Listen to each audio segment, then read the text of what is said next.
কেন বৃষ্টি হলেই অলস হয়ে পড়ি আমরা? মন বসে না কাজে, ইচ্ছে করে ঘরে বসে কেবল বৃষ্টি উপভোগ করি। এর পেছনে নাকি রয়েছে একাধিক বৈজ্ঞানিক কারণ। বৃষ্টির সঙ্গে মানুষের সম্পর্ক আদিম ও অকৃত্রিম। বৃষ্টির গন্ধকে বলা হয় পেট্রিকর। এমন প্রাকৃতিক সুগন্ধি বুঝি কমই আছে জগতে।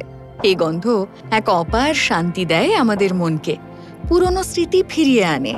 এই গন্ধ নাকে এলে আমাদের স্ট্রেস হরমোন অর্থাৎ কর্টিসল কমে যায়, ফলে চোখ জড়িয়ে আসে ঘুমে। গরমকালের খটখটে রোদের একেবারে বিপরীতে বর্ষাকালে আকাশের আলো নিভু নিভু হয়ে আসে।